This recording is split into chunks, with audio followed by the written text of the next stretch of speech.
So, are you a fan of tobacco-based fragrances? Are you generally a fan of the darker, warmer, sometimes even sweeter fragrances that, in my opinion, are perfect for the colder weather? Here we have a fragrance called Tabac Havane. This is by Montagne Parfums. Not my first review from this house, so throughout the course of this video, I'll be leaving cards up here. But I'm excited to give you my thoughts on this original creation from the brand, so make sure to stay tuned.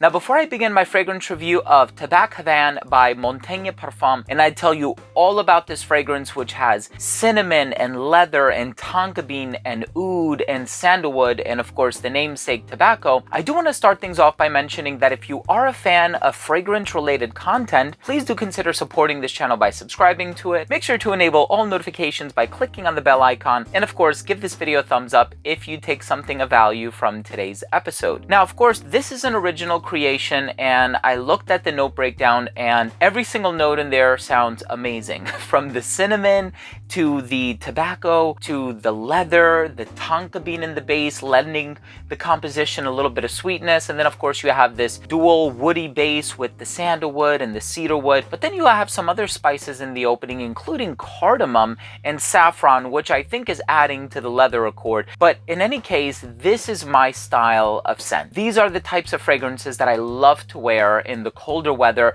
and I actually wore this a couple days in a row. I wore it yesterday and I was just getting attention left and right. I had at least 2 or 3 people come up to me and ask me what I was wearing. So this is a 50 ml bottle, eau de parfum strength, so it's rather strongly concentrated, $60. And so I think this is an amazing deal, especially if you're looking for a long-lasting, really bold, potent, strong fragrance. In any case, if you are a fan of those notes, make sure to stay tuned to when I talk about the smell of the fragrance. But let's go ahead and start things off by taking a quick look at the presentation.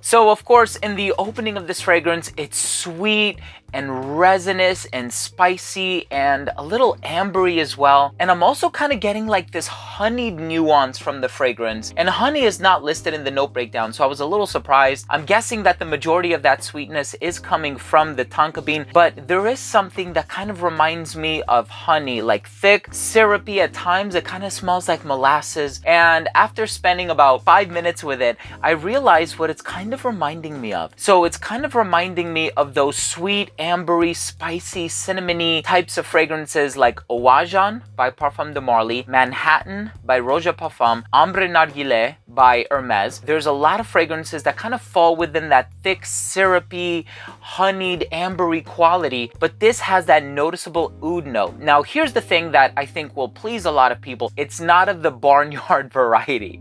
So it doesn't smell animalic. It actually just smells like really juicy and thick and resinous, and that cinnamon is the perfect touch. And it's really these spicy types of fragrances that I truly love wearing in the colder weather, but there's enough of that tonka bean in the base to really like sweeten things up, give it a gentle nature, although not gentle in terms of its performance and its longevity. In that category, I would say this one performs really, really well, and we'll talk about that in a little bit. But this is a very warm, spicy, sensual, and also like slightly mysterious fragrance with the saffron, the leather, and the agarwood. So it definitely has a bit of that bold, charismatic profile that I really enjoy about it, but it has enough of that spicy sweetness to really carry it through and give it that unique personality. So I honestly believe that if you are a fan of those types of fragrances that I just spoke about, I know there was another one from Gallagher Fragrances called Rosé Noir, which also kind of has like this spicy, sweet, ambery thing happening in there, and a touch of oud in the base, if I'm remembering correctly. It's actually very similar to that fragrance. And so I'm really enjoying this one as a darker, colder weather fragrance. I think it's perfect for a date night. Like I said, I don't think any of the dark and woodsy characteristics are going to be too daring or off-putting or challenging in any way. I think they kind of mesh together really, really nicely. And it's really the sweet and spicy components of this fragrance that really stand out. Now, of course, I would be remiss if I didn't mention the namesake of the perfume, which is Tabac. And of course, this is supposed to be like a Cuban tobacco type of a fragrance,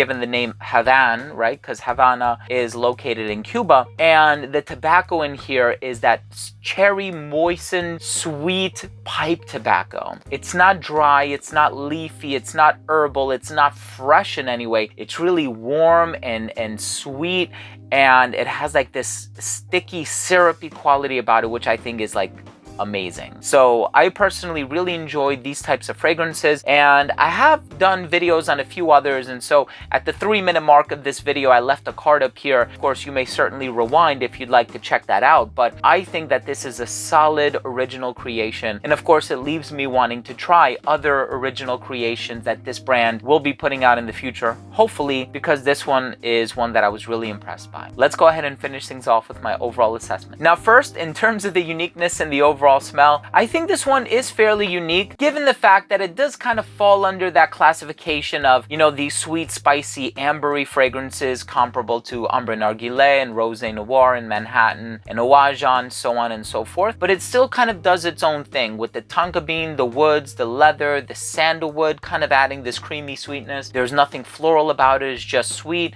syrupy and spicy all the way through, and I personally love that. The cinnamon is definitely the strongest spice in here, followed by the saffron, because I am getting that leather accord, and then tertiary to that is probably the cardamom. Overall smell, very warm, very sensual, and I think that adds to the versatility of the fragrance as well. Longevity, 10 hours on my skin, fantastic longevity. Projection was great for the first hour and a half of application, and it was pretty consistent. I don't know if it radiated beyond an arm's length. Like I said, I did get noticed a few times, so I'm guessing it did, and that was like 2 hours after I had applied it. But I would say this doesn't start to sit closer to the skin until about that 6.5 to 7 hour mark. In terms of the versatility, great for the colder weather. I would not wear this one in the summertime. I think this one is perfect for a date night, but on account of the price, I can see myself wearing this one casually as well. As long as you don't overdo it, I can see this one smelling professional, so you would be able to use it in an office style setting. I think this one is perfectly unisex in my opinion. I think on account of the sweetness, it will appeal to somebody who's a little bit younger, but I think on account of that sort of like tobacco spicy quality, it'll also appeal to somebody who's a little bit older as well. Presentation, I do think is a bit reminiscent of Le Labo's presentation, and so that would probably be the only thing that would take off a few notches, if you will. But honestly, in terms of the bottle design, it's totally different. Aside from the shape, I think the label and the design on it is pretty cool, and I think that dark yellowish ambery liquid is a bit indicative of the strength and the quality of the raw materials in the fragrance,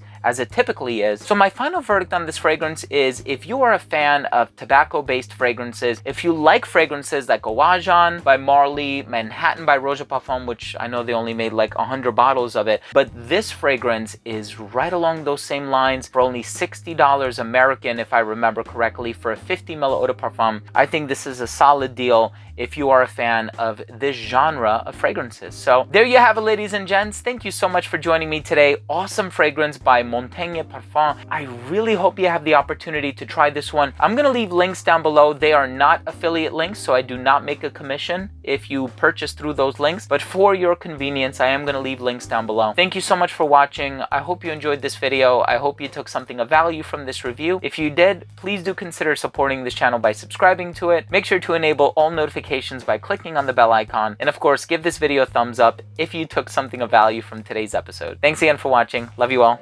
We'll see you soon.